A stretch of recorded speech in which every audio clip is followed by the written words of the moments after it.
اعوذ باللہ من الشیطان الرجیم بسم اللہ الرحمن الرحیم الحمد للہ رب العالمین صلی اللہ علی سیدنا محمد و اہل بیتہ الطاہرین اللہم صلی علی محمد و آل محمد اما بعد۔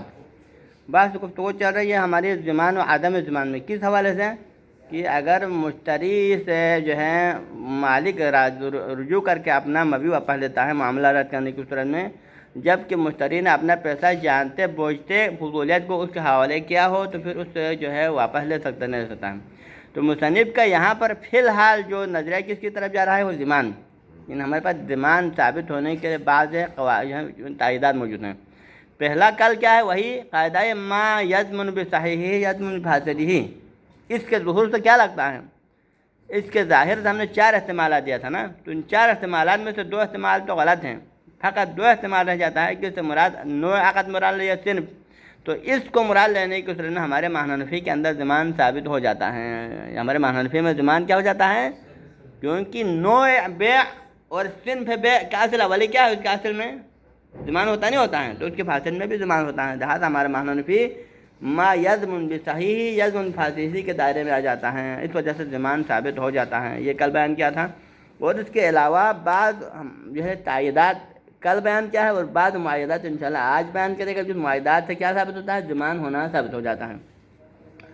وَيُؤَيِّدُ مَا ذَكَرْنَا، اور تائید ہو جاتی ہے ہمارے ما ذکرنا کی۔ ہمارے ما ذکرنا کیا ہے؟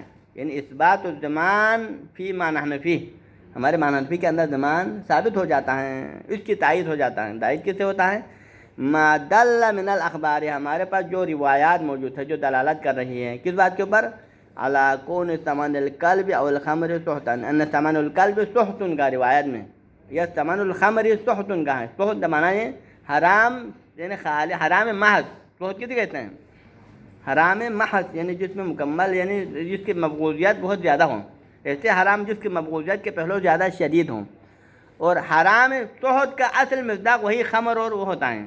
اصل سحت، اگر آپ کو اصل سحت کا ہے تو پھر سحت تو مراد یعنی کتا و خنزیر جو کہ نجس العین ہے نا، تو سحت غالباً اس کو کہا جاتا ہے، ان چیزوں کو کہا جاتا ہے جو نجس العین ہے، جیسے کہ خمر ہے، خنزیر ہے، اس کو سحت کہا جاتا ہے۔ تو مطلب یہ ہے کہ اگر کوئی یعنی کلب کا سامان لیتے تو وہ بھی کلب کی مانند ہے۔ ثمن الکلب سحتن کا مطلب یہ کہ جس طرح کلب خود نجس اور حرام ہے یا نہیں ہے، تو اس کا سامان بھی کیا ہے؟ نجس و حرام کی طرح ہوگا، یہ زیادہ شدید مبغوض ہوگا۔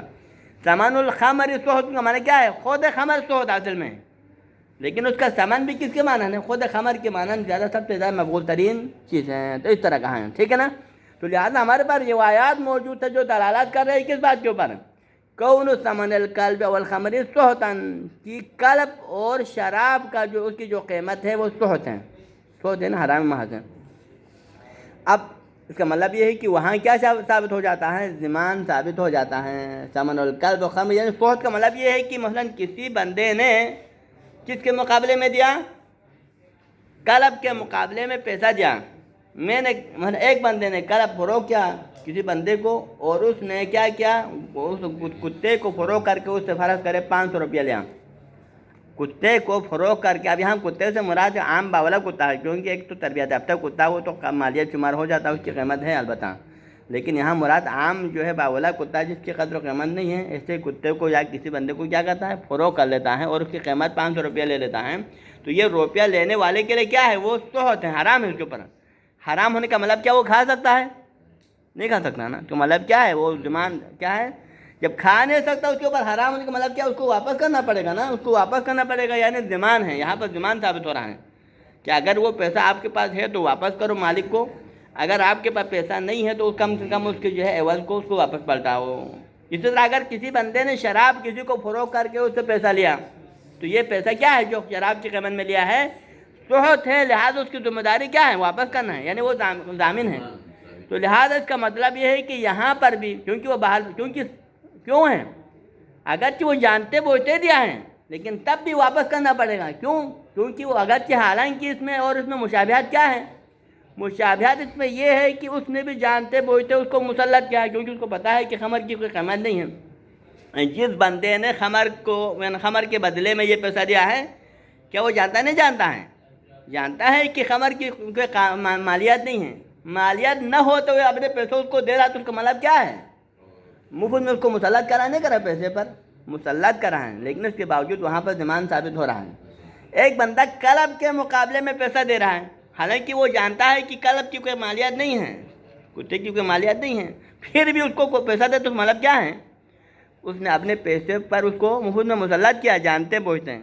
لیکن پھر بھی روایت کیا کہتا ہے؟ وہاں پر بھی جانتے بوجھتے پیسے کو مسلط کرنے کے باوجود، پیسے پر اس مالک کو مسلط کرنے کے باوجود یہاں پر ضمان ثابت ہو رہا نہیں ہو رہا ہے۔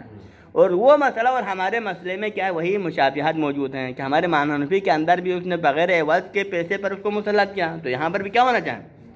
جس طرح وہاں پر بغیر عوض کے پیسے پر اس کو مسلط کر رہا ہے، وہاں ضمان ثابت ہے، تو ہمارے امام حنفی کے اندر بھی بغیر عوض کے اس کو مسلط کیا، یہاں پر بھی کیا ہونا چاہیے؟ اس تشبیہ کی بنا پر ضمان ہونا چاہیے۔ ہاں جی، تو لہذا یہ روایات، اگرچہ روایت کس کے بارے میں ہے؟ قلب کے خرید فروخت کے بارے میں ہے یا خمر کے خرید فروخت کے بارے میں ہے، اور کہا ہے سوت ہے، مطلب کو واپس کرنا پڑے گا، یہاں ضمان ثابت ہے، لیکن وہاں ضمان ثابت ہے تو ہمارے امام حنفی کے اندر بھی ضمان ثابت ہونا چاہیے، کیونکہ دونوں مشابہ ہیں۔ پھر اس کے بعد مصنف کیا فرماتے ہیں؟ وَإِنْ أَمْكَنَ الذَّبْ عَنْهُ، لیکن اس کا ہم جواب دیتے ہیں۔ ذب کا معنی دفاع، اس مشابہت کے ذریعے سے یہاں ضمان ثابت ہونے والے مسئلے کو ہم دفاع کر سکتے ہیں، اس کو ہم رد کر سکتے ہیں۔ ذب یعنی رد یا دفاع جیسے کر سکتے ہیں۔ اس بات کو ہم تردید کریں گے، یعنی کہ کسی نے کہا کہ ثمن القلب صحت والی جو روایت ہیں، ثمن المیتہ صحت والی روایت ہیں، یا ثمن الخمر صحت والی روایت ہیں، کیونکہ وہاں پر اس سے ضمان ثابت ہو جاتا ہے اس روایات سے، لہذا اس کی روشنی میں ہمارے امام حنفی اس کے ساتھ مشابہ ہے، اس وجہ سے یہاں بھی ضمان ثابت ہو جاتا ہے۔ یہ کہ اگر کوئی دعویٰ کرے تو اس کا ہم جواب کیا دیں گے؟ ہم جواب یہ دیں گے کہ یہاں پر یہ ثمن القلب صحتن یا ثمن المیتہ صحتن والی روایات میں اشارہ حرمت تکلیفی کی طرف حکمت وضعی، یعنی ضمان عدم ضمان سے کیا تعلق ہے؟ صحت کا معنی حرام، حرام حرمت تکلیفی یا وضعی ہے۔ کہنا تو جاتا ہے کہ تم یعنی خمر کی جو قیمت ہے وہ تمہارے لیے کھانا حرام ہے شرعاً، اگر کھائے تو کیا ہوگا؟ مستحق عقاب ہوگا، یہ ہے نا۔ اگر کوئی بندہ شراب کے مقابلے میں پیسہ لے کے کھائے تو پھر یہاں پر صحت کا مطلب کیا ہے؟ تمہارے اوپر حرام ہے، اگر تم کھائے تو تمہارے پر استحقاق عقاب آئے گا، یہ حرمت تکلیفی کی طرح اشارہ ہے۔ اور آپ یہاں پر ہمارا موضوع کیا ہے؟ ضمان عالم ضمان میں ہے، تو ضمان کا ثبوت عالم ضمان کا ثبوت کیا ہے؟ حرمت وضعی ہے۔ لہذا ان روایات کو ہمارے امام حنفی سے کسی قسم کا کوئی تعلق نہیں ہے، کیونکہ وہاں پر بحث موضوع حرمت تکلیفی کے اوپر ہے، لیکن ہمارا موضوع حرمت وضعی کے اوپر ہے، ٹھیک ہے نا۔ تو لہذا اس بنا پر آپ ان کو مشابہ قرار دے کر یہاں ضمان ثابت نہیں کر سکتا۔ ہاں جی، وَإِنْ أَمْكَنَ الذَّبْ عَنْهُ، ہم اس کا جواب دے سکتے ہیں کہ بِأَنَّ الْمُرَادَ التَّشْبِيهُ فِي التَّحْرِيمِ، جو ہے تشبیہ ہے تحریم کے حوالے سے ہے، یعنی کہ اگر کھا لے تو پھر گناہ آئے گا، لیکن واپس کرنا واجب ہے، وہاں پر کوئی قسم کا تذکرہ موجود نہیں ہے۔ لہذا فلا ينافي عدم الضمان، لہذا اس بنا پر ان کا صحت کہنا، یعنی خمر کے یعنی اس کے ثمن کو صحت کہنا، یا مثال کے طور پر قلب کے ثمن کو صحت کہنا، یہ منافعت نہیں رکھتا ہے کہ اگر ضمان ثابت نہ ہو، یعنی بلکہ صحت تو ہو لیکن ضمان نہ ممکن ہے یا نہیں ہے، یعنی ثمن القلب صحت ہو یہ واضح ہے، ثمن الخمر صحت یہ درست ہے، حرام ہے، لیکن اس کے باوجود بھی ضمان ثابت نہ ہو تو کوئی منافعت نہیں ہے، کیونکہ صحت سے مراد حرمت تکلیفی ہے، لہذا حرمت وضعی اس کے ذریعے ان کے لا یوجد هناك ملازمۃ بین الحرمت التکلیفی والوضعی، کیونکہ بعض اکثر علماء کا نظر کیا ہے؟ حرمت تکلیفی اور حکمت وضعی میں کوئی ملازمہ نہیں ہوتا، ممکن ہے حرمت تکلیفی کہیں ثابت ہو لیکن وضعی ثابت نہ ہو سکتا ہے بعض جگہوں پر حرمت وضعی ہو لیکن تکلیفی ثابت نہ ہو، کوئی ملازمہ نہیں۔ حج تو لہذا فلا ینافی، یہ روایات عدم ضمان کے ساتھ منافعت نہیں رکھتا، مع طلب کی صورت میں، کیا طلب ہونے کی صورت میں؟ کہ اگر اس نے کتے کی قیمت کو لے کر طلب کرے اس بندے سے، یا خمر کی قیمت کو لیا لیکن طلب کرے، تو پھر اس طرح میں پھر وہاں ضمان ثابت ہونا اس روایت سے ثابت کا اصل صحت، اس کی مثال وہی اصل صحت کی طرح ہے۔ اصل صحت یعنی خود خمر، اگر کوئی بندہ مثلا کسی سے کتا مثلا چھین کے لاتا ہے تو کیا وہ ضامن ہے؟ ایک کے پاس کتا، اس نے باولے کتے کو وہاں پر مثلا اپنے باغ میں وہاں پر باندھ کے رکھا تھا، تو دوسرے نے اسے چھین کے لایا، مثلا اس سے غصب کر کے لایا کتے کو، تو کتے کو غصب کرنے پر کیا وہ ضامن ہے؟ اصل صحت پر ضامن نہیں ہے۔ مثلا کسی کے ہاں شراب تھا، اس نے اس کو چھین کے لایا مثلا غصب کر کے، تو کیا وہ شراب کا ضامن ہے؟ تو جس طرح اصل کتے کی وجہ سے ضمان نہیں آتا ہے، اسی طرح خود شراب کی وجہ سے ضمان نہیں آتا ہے، تو اس کی قیمت پر بھی ضمان نہیں آتا ہے. ٹھیک ہے، سمجھ میں آ رہا ہے نا؟ اصل صحت ضمان آور نہیں ہے تو اس کی قیمت بھی ضمان آور نہیں، لیکن صحت ہونا دونوں میں مشابہ ہیں. صحت کیا ہے؟ کتا خود صحت ہے، خمر صحت ہے، حرام ہے، یعنی اس کو استعمال، اگر اس کو کھا لے، اس کو استعمال کرے تو تصرف کرے تو کیا ہے؟ مستحق ہے عقاب ہے، لیکن اس سے ضمان نہیں آتا ہے. تو اسی طرح اس کے سامان کو لے لے تو پھر ضمان نہیں آتا. اگر اس کے پیسے کو کھائے تو گناہ ہے زیادہ جانا، کیونکہ حرام ہے، لہٰذا گناہ آنا اس کے ساتھ منافی نہیں ہے. سمجھ میں آ رہا ہے نہیں آ رہا مسئلہ حل ہوا نا؟ تو لہٰذا یہ روایات جو ثمن الکلب صحتون وغیرہ کے ذریعے سے کہا، اس کے ذریعے سے نہ وہاں خود شراب کی قیمت ہو، خمر کی قیمت میں، یعنی مثلاً کلب کی قیمت میں ضمان ثابت ہوتا ہے، نہ ہمارے حنفی میں ضمان ثابت ہو جاتا ہے.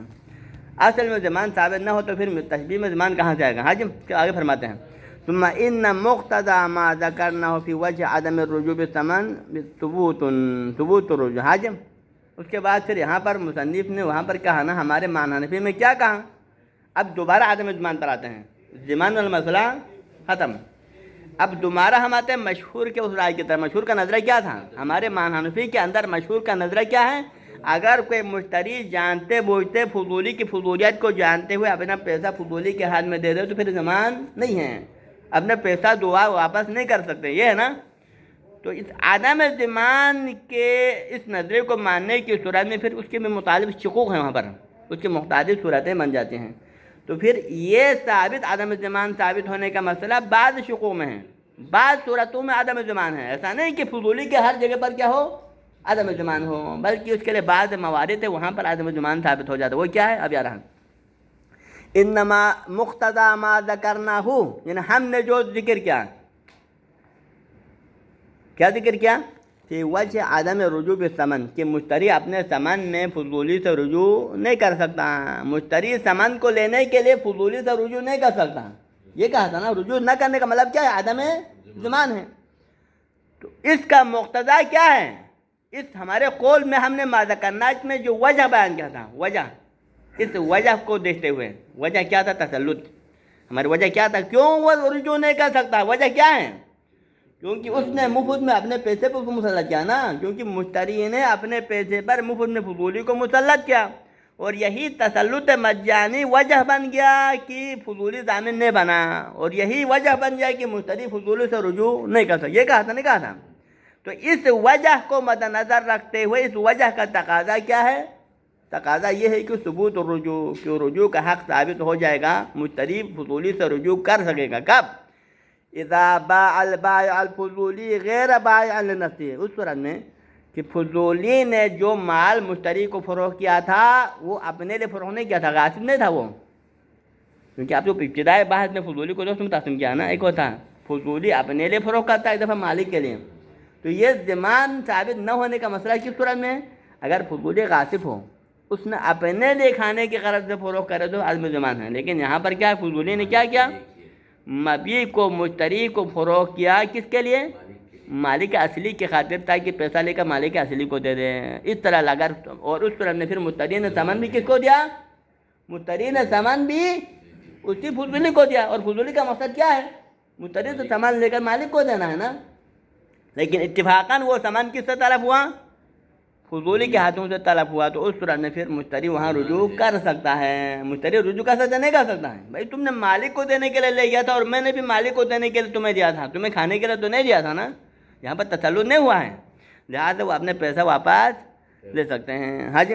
تو لہٰذا اذا باع الفضول باع الفضولی غیر بائع لنفسه، اس نے جو فروخت کیا ہے وہ اپنے لیے فروخت نہ کریں، بل باع عن المالک، بلکہ وہ مبیع کو فروخت کرا مشتری کو کس کے لیے؟ مالک کی خاطر، تاکہ اس کا پیسہ مالک کے ہاتھ میں دے دیں. ودفع المشتری الثمن الى الفضولی، اور مشتری نے بھی ثمن کو کس کو دیا؟ فضولی کو دیا. فضولی کو مشتری نے ثمن بھی کس کو دیا تھا؟ فضولی کے ہاتھ میں دیا تھا. کیوں دیا تھا؟ فضولی کو کیوں دیا تھا؟ وجہ کیا ہے؟ لکون الفضولی واسطۃ فی ایصال الی المالک، کہ بھائی میں تمہیں یہ پیسہ تمہارے ہاتھ میں دے رہا ہوں، تم ذمہ دار ہے کہ تم نے پیسے کو کہاں پہنچانا ہے؟ مالک کو. تو لہٰذا یہ اس غرض سے دیا اس کو پیسہ، مفت میں تمہیں کھانے کے لیے نہیں دیا ہے. بلکہ تمہیں دے رہا ہوں تاکہ تم واسطہ بنے اس پیسے کو مالک تک پہنچانے کا، اس مقصد کے لیے. حج. لیکن فطلب اتفاقاً فی یدہ، لیکن اس نے لیا تھا پیسہ فضولی، مشتری سے فضولی نے مالک کو دینے کے غرض سے لیا تھا، لیکن اچانک اتفاق سے کیا ہوا، وہ اسے فضولی کے ہاتھ سے طلب ہو گیا. تو اس صورت میں پھر فہل یجوز للمشتری الرجوع الیہ ام لا، یجوز، رجوع کر سکتا ہے، حق رجوع ثابت ہے. ضمان یہاں پر ثابت ہے یا نہیں ہے؟ ثابت ہے. کیوں ضمان ثابت ہے؟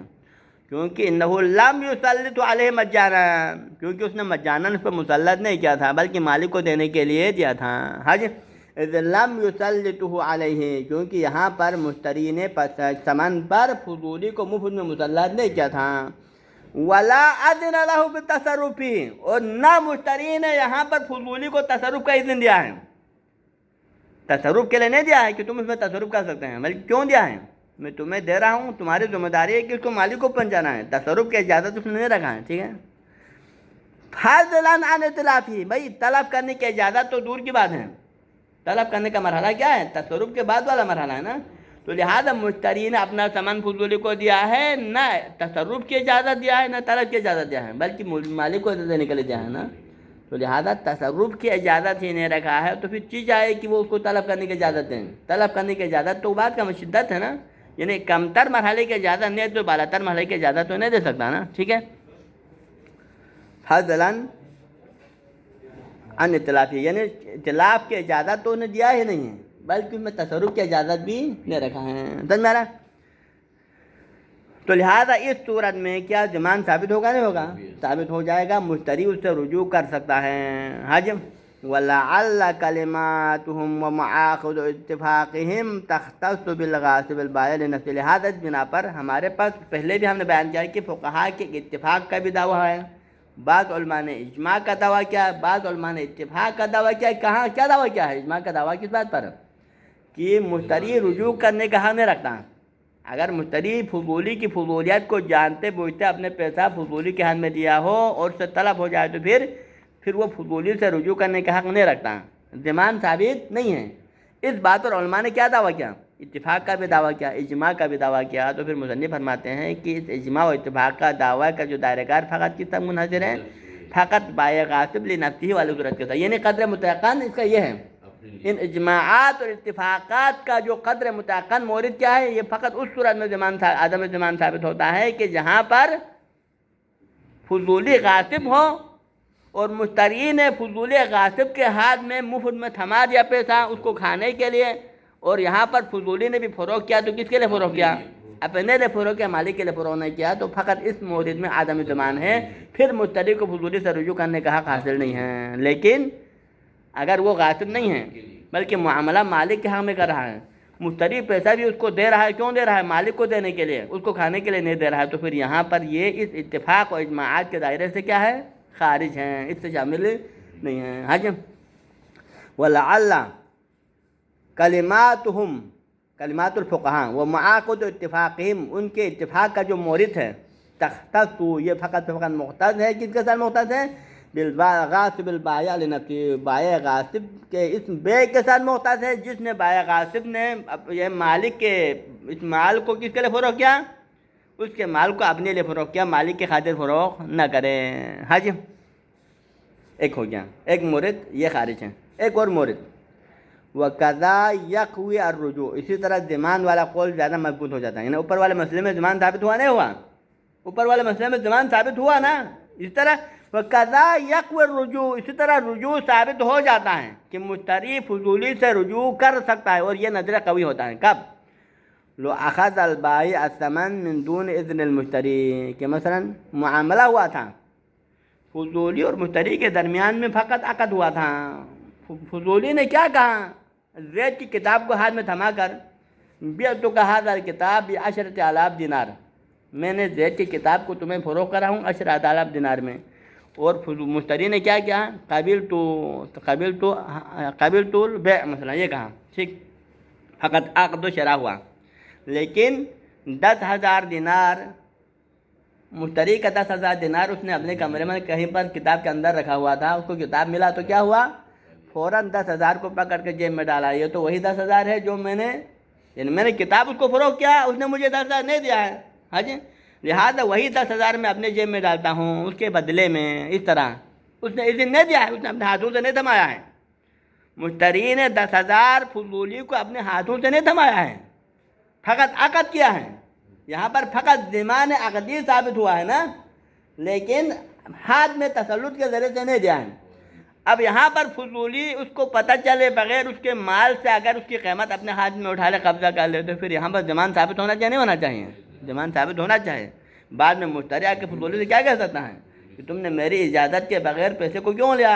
اگر میں تمہیں دیتے تو لینا تھا، وہی میں مالک کو دینا چاہے، ہو سکتا نہیں، کیونکہ وہ مالک کو دینا چاہے، فضولی کو دینا نہ چاہیں، تو یہاں پر پھر فضولی کیا کر سکتا ہے؟ مشتری فضولی سے رجوع کر سکتا ہے، بن عدم ضمان نہیں بلکہ یہاں پر ضمان ہوگا۔ ہاں جی، وَكَذَا يَقْوِي الرُّجُوعُ لو اخذ البائع الفضولی الثمن، بائع فضولی نے ثمن کو مشتری کے مال سے لیا، من دون اذن المشتری، مشتری کے اذن کے بغیر، اس کی کتاب سے ملا تو جیب میں ڈالا، ہو سکتا ہے یعنی اس کے کمرے میں اچانک مہمان بن کے پہنچا تو وہاں پر الماری میں رکھا ہوا تھا، اٹھا لیا۔ ہاں جی، بل کیوں لیا؟ پھر کیوں لیا؟ وجہ کیا ہے لینے کی؟ بل اخذہ، اس نے فقط اس عنوان سے اٹھا لیا کہ بناء علی العقد الواقع بینہما، کہ بھائی اس نے تسلط تو نہیں کیا تھا، فقط ان کے درمیان میں عقد ہوا تھا، معاملہ ہوا تھا، بے و شراء ہوا تھا، اس سے بے و شراء کو بنیاد بنا کر اس کی اجازت کے بغیر پیسے کو اس نے اٹھا لیا۔ تو یہاں پر ضمانت ہے یا نہیں ہے؟ ضمانت ہے، مشتری کو رجوع کرنے کا حق بھی ہے۔ فَإِنَّهُ، کیوں یہاں ضمان ثابت ہے؟ فَإِنَّهُ لَمْ يَحْصُلْ هُنَا مِنَ الْمُشْتَرِي تَسْلِيطٌ، کیونکہ یہاں پر مشتری نے مسلط کیا نہیں، کیا ہے مشتری کی طرف سے تسلیط حاصل نہیں، کیونکہ تسلیط کی دو قسم ہوتا ہے، ایک تسلیط عقدی ہوتا ہے، ایک تسلیط یعنی فعلی ہوتا ہے۔ تو یہاں پر ایک قسم کا تسلیط تو حاصل ہوا ہے، کیونکہ عقد ہوا نا، مشتری فضولی کے درمیان میں کیا ہوا؟ عقد ہوا، میں کتاب تمہیں دیتا ہوں، فروغ کرتا ہوں، اور 10,000 کے مقابلے میں، تو پھر مشتری نے جب قابلتو کہا تو قابلتو کے ذریعے، عقد کے ذریعے سے مشتری حقیقت میں کیا کرا ہے؟ اپنے پیسے پر کسی کو مسلط کرا، مالک کو۔ یہ کہتا ہے خود عقد ہی ایک تسلیط کا نام ہے، خود عقد ایک تسلیط کا نام ہے، موجب تسلیط ہے، لیکن اس کو کہتے ہیں تسلیط عقدی کہتے ہیں۔ لیکن بعد میں عملاً پیسہ اپنے ہاتھ سے لے کر اس کے ہاتھ میں دیتے کوئی تسلیط ہے فعلی کہتے ہیں۔ تو یہاں پر فقط تسلیط عقدی ہوا ہے، تسلیط فعلی نہیں ہوا ہے، ٹھیک، اس نے اپنے ہاتھ سے اٹھایا ہے۔ فرماتے ہیں کہ تسلیط عقدی بذات خود موجب ہے، وہ فقط یہاں پر موجب ضمان رجوع مشتری کا سبب نہیں بنتا ہے، یعنی عدم ضمان کا سبب کیا بنتا ہے؟ عدم ضمان کا سبب اگر وہ اپنے ہاتھ میں تھما دے کہ یہ لو پیسہ کے فضولی کے ہاتھ میں دے، تو یہ والا تسلیط موجب عدم ضمان ہے، پھر مشتری کو رجوع کا حق حاصل نہیں ہے۔ لیکن خود تسلیط عقدی کے ذریعے سے عدم ضمان ثابت نہیں ہوتا۔ حج تو لہٰذا یہاں پر فَإِنَّهُ کہاں گیا؟ فَإِنَّهُ لَمْ يَحْصُلْ هُنَا مِنَ الْمُشْتَرِي تَسْلِيطٌ، یہاں پر مشتری سے تسلیط فعلی حاصل نہیں ہوا، تسلیط یدی حاصل نہیں ہوا ہے، الا بالعقدی، مگر ایک تسلیط ہوا ہے، وہ کیا؟ تسلیط عقدی ہوا، عقد کے ذریعے سے ایک ظاہری تسلیط ہوا ہے۔ وَالتَّسْلِيطُ الْعَقْدِي مَعَ فَسَادِهِ غَيْرُ مُؤَثِّرٍ فِي دَفْعِ الضَّمَانِ، لیکن فقط تسلیط عقدی اور وہ بھی عقد فاسد ہمارے پاس کیا ہے؟ معاملہ رد کیا نہیں کیا ہے؟ چلو اگر یہ معاملہ درست ہو جاتا، معاملہ صحیح ہو جاتا، تو پھر چلو یہ تسلیط عقدی بھی موجب ضمان ہے، ٹھیک ہے، لیکن یہاں ہمارے فرض کیا؟ معاملہ رد ہوا ہے، معاملہ رد ہوا، معاملہ فاسد ہوا ہے، تو معاملہ فاسد ہونے کے سامنے عقد فاسد کے ضمن میں جو تسلیط عقدی انجام پایا ہے، یہ تسلیط عقدی موجب عدم ضمان نہیں ہے، ضمان کو رفع کرنے کا سبب نہیں بن سکتا۔ ہاں جی، وہ تسلیط العقدی مع فسادہ، جب وہ فاسد بھی ہو وہ تسلیط عقدی تو غیر مؤثر فی دفع ضمان، ضمان کو دفع کرنے کے لیے مؤثر نہیں ہے، لہذا مشتری کو رجوع کا حق اب بھی ثابت رہ جاتا ہے۔ ہاں، فساد عقدی تو نہیں، لیکن اگر عقد فاسد نہ ہو تو پھر وہاں پر تو ضمان اصل ضمان مسمى ثابت ہوگا نا، وہاں پر تو ضمان ہے، کیونکہ ہر عقد کے اندر قانون کیا ہے؟ عقد صحیح میں بھی ضمان ہے، عقد فاسد میں بھی ضمان ہے۔ عقد صحیح میں کیا ضمان ہے؟ ضمان مسمى ہوتا ہے۔ ضمان مسمى کیا؟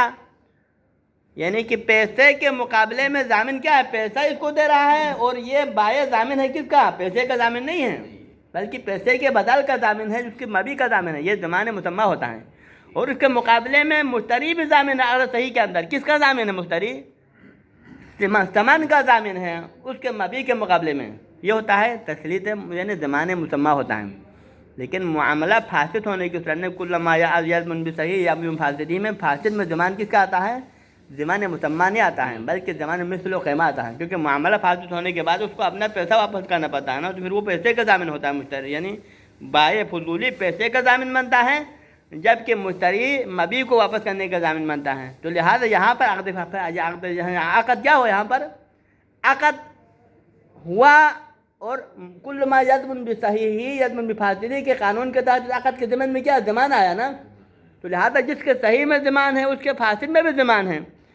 اب اس فاسد کے اندر موجود ضمان کو دور کرنے کے لیے کیا کرنا پڑتا ہے؟ اگر مشتری اپنے ہاتھ سے اپنے پیسے کو مجانی طور پر فضولی کے ہاتھ میں تھما دیتے، اس پر مسلط کر لیتے، تو نتیجے میں پھر یہ تسلیت یدی کیا ہوتا؟ اس فاسد کے اندر موجود ثابت شدہ ضمان کو کیا کر لیتا؟ رفع کر لیتا، اس ضمان کو اٹھا لیتا۔ لیکن یہاں پر وہ تو انجام نہیں پایا ہے، لیکن تسلیت عقدی خود ضمان کو رفع کرنے کے لیے کافی نہیں ہوتا، بلکہ ضمان ثابت ہو جاتا ہے اس کے ذریعے سے۔ ہاں جی، ضمان یا لہٰذا مشتری کو اس پیسے سے رجوع کرنے کا حق یا نہیں ہے؟ رجوع کرنے کا حق ثابت ہے۔ ہاں جی، وتسلیت العقدی مع فسادہ غیر مؤثر فی دفع ضمان، ضمان کو دور کرنے کے لیے کافی نہیں ہوتا۔ ہاں جی، ویکشف عن ذلک، اور یہی مطلب ثابت ہو جاتا ہے اور کشف ہو جاتا ہے کس کے ذریعے سے؟ تصریح غیر واحد من، ہمارے فقہاء میں سے ایک سے زیادہ فقہاء نے صراحت کی ہے۔ ان کی صراحت کیا صراحت کی ہے؟ انہوں نے کیا صراحت کی ہے؟ بِإِبَاحَةِ تَصَرُّفِ الْبَائِعِ الْغَاصِبِ فِيهِ، کہ وہ بائع غاصب کو تصرف کرنا مباح ہے اس میں، ثمن میں بائع غاصب کو ثمن میں تصرف کرنے کا حق حاصل ہونے کے بارے میں انہوں نے صراحت کے ساتھ کیا ہے؟ مع اتفاقہم، جبکہ دوسری طرح سے انہی علماء نے اتفاق کے ساتھ، ان کا درمیان اتفاق کیا ہے؟ ظاہراً علی عدم تاثیر العقد الفاسد فی الاباحہ، یعنی یہاں ان کے ہاں دو نظریں ہیں، فقہاء کے درمیان میں دو نظریں ہیں۔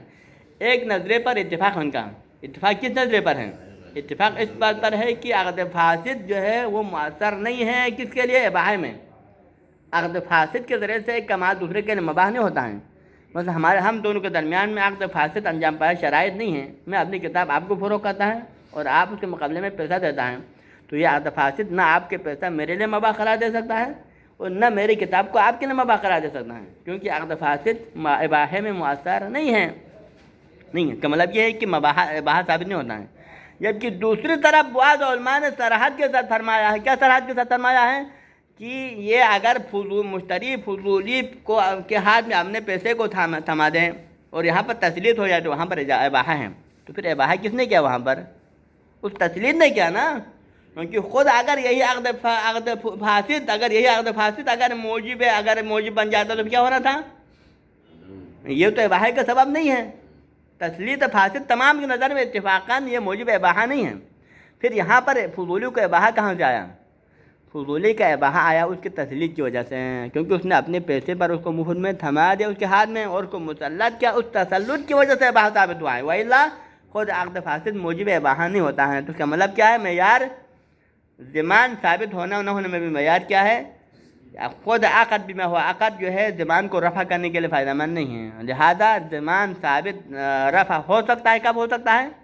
کہ اگر اس نے اپنے پیسے پر مفت میں فضولی کو مسلط کرے اور اس اپنے پیسے کو فضولی کے لیے مباح کرا دے، تو مباح کرا دینے کے بعد پھر دوبارہ اسے اٹھانے کا حق بھی نہیں رکھتا ہے۔ حج مع اتفاقہم ظاہراً، جبکہ فقہاء کے ہاں ظاہراً اتفاق ہے کہ علی عدم تاثیر العقد الفاسد فی الاباحہ، عقد فاسد اباحے میں مؤثر نہیں ہے، لیکن پھر بھی کیوں مباح ہوا؟ اس کی تسلیت عقدی کی پھیلی کی وجہ سے، ٹھیک ہے، ختم۔ اور آخری نقطہ وَقَضَا يَقْوِ الضَّمَانِ، یہ تو ہوئی ضمان کا ایک اور سبب ہوا۔ تیسری صورت وَقَضَا يَقْوِ الضَّمَانِ، ضمان کا ہونا قوی ہے، یعنی مشتری ضمان کا ہونے سے مراد ہے مشتری فضولی سے اپنے پیسہ لینے کے لیے رجوع کر سکتا ہے، کب؟ لو اشترط علی البائع الرجوع بالثمن لو اخذ العین صاحبها، یعنی فضولی اور مشتری کے درمیان میں معاملہ تو ہوا تھا اور معاملہ ہونے کے بعد مشتری نے اپنا پیسہ فضولی کے ہاتھ میں بھی کیا تھا، مسلط کیا تھا، لیکن مشتری اپنا پیسہ فضولی کے ہاتھ میں دیتے وقت ایک شرط رکھا تھا۔ کیا شرط رکھا تھا؟ کہ میں اپنا پیسہ اس کتاب کے مقابلے میں تمہارے ہاتھ میں تو دیتا ہوں، لیکن اس شرط کے ساتھ دیتا ہوں کہ اگر مالک معاملے کی اجازت دے اس کتاب کا مالک، تو پھر وہ پیسہ تمہارے لیے ہوگا، تم مالک کو دینا پڑے گا، لیکن اگر مالک اس معاملے کو رد کرے تو پھر میرا پیسہ تمہارے لیے حلال نہیں ہے، میں تم سے واپس لیتا ہوں. یہ شرط رکھا. کیا شرط رکھا؟ مالک کی اجازت اور رد کے ساتھ.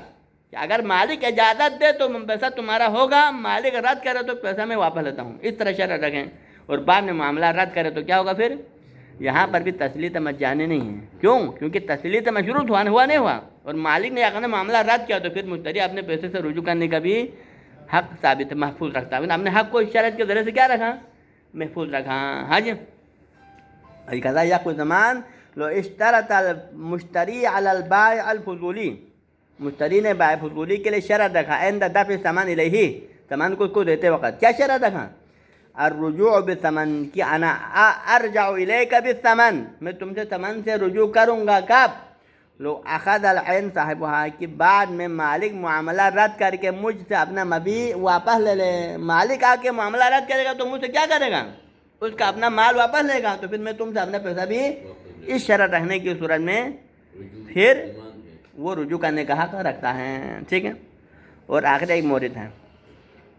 وہ مورد کیا ہے؟ یہاں عدم ضمان کی مثال ہے. یہ آخری مورد عدم ضمان کی مثال ہے. وَلَوْ كَانَ الثَّمَنُ كُلِّيًّا، اگر وہ کسی مال کو کسی شخص کو فروغ کرتا ہے، مانے کتاب کسی بندے کو فروغ کرتا ہے، تو فروغ کرنے کے بعد انہوں نے ثمن کلیہ رکھ لیا. ثمن کلیہ یعنی میں کتاب کو 10,000 میں تم سے فروغ کروں گا. اب وہ 10,000 کلی ہے نا، کوئی بھی 10,000 کا نوٹ دنیا میں ہزاروں لاکھوں ہوتے ہیں، کروڑوں. ہاں جی. میں ایک 10,000 کے مقابلے اس 10,000 نہیں کہا، 10,000 جیب سے نکال کے اس 10,000 کے مقابلے میں فروغ کرتا ہوں نہیں کہا، بلکہ 10,000 کے مقابلے میں. 10,000 ایک کلی ہے. اب 10,000 کے ماتحت بہت سارے مصادق ہوتے ہیں، تو لہذا ثمن کلی تھا. ثمن کلی کے مقابلے میں معاملہ ہوا، لیکن بعد میں مشتری نے اپنے جیب سے اس ثمن کلی کا ایک فرد دینا، ایک 10,000 کو اس کے ہاتھ میں، کس کے ہاتھ میں؟ فضولی کے ہاتھ میں تھما دیا. تو پھر یہاں پر کیا ہوگا؟ ضمان ثابت ہوگا نہیں ہوگا؟ ضمان ثابت نہیں ہوگا. کیوں ضمان ثابت نہیں ہوگا؟ کیونکہ آپ نے جب کلی کب تک رہتا ہے؟ کلی اس وقت کلی رکھتا ہے جب تک اس کے فرد کو کسی یعنی فرد کے ضمن میں معین نہ کریں. لیکن جب آپ اس کو ایک 10,000 اس کو دیتا ہے تو پھر وہ کلی کیا ہوگا؟ پھر معین ہو جائے گا نا. تو پھر یہ گویا ڈائریکٹ ہی اسی جزوی کے مقابلے میں معاملہ کرنے کے مترادف ہیں، کیونکہ فرق نہیں ہے. چاہے ثمن کلی رکھ کر 10,000 اس کے ہاتھ میں تھمائے یا ڈائریکٹ ثمن کو جزوی رکھ کر 10,000 اس کے ہاتھ میں تھمائے، دونوں میں کوئی نہ کوئی بھی فرق نہیں ہے. لہٰذا بنا پر یہاں پر ضمان ثابت اس تسلط پر اندر ضمان ثابت نہیں ہوگا. ٹھیک ہے. ولو کان ثمن کلیہ، اگر ثمن کلی ہو، دفع الیہ المشتری بعض افرادہ، لیکن بعد میں مشتری نے اس کلی کے بعض افراد سے مراد ایک 10,000 کلی میں قیمت رکھا تھا، لیکن ایک 10,000 کو جیب سے نکال کے دیا جو کہ اس کا ایک فرد ہے نہیں ہے. تو پھر ظاہر کیا ہے؟ وہاں پر عدم الرجوع ہے، وہاں پر پھر رجوع کا حق نہیں ہے. حج کیوں رجوع کا حق نہیں ہے؟ لأنه كالثمن المعین فی تسلیط علی معین، کیونکہ یہ بھی کس کی مثال ہے؟ ثمن معین کی مثال ہے. جس طرح ثمن معین پر فضولی کو مسلط کرنے سے رجوع کا حق ساقط ہو جاتا ہے، اسی طرح یہاں پر بھی اس کلی کے کسی فرد کو پر اس کو مسلط کرنے سے بھی خود بخود کیا ہو جاتا ہے؟ اس کو رجوع کا حق ثابت نہیں ہوتا. ٹھیک ہے جی. وصلی اللہ علی سیدنا محمد و اہل بیتہ الطاہرین.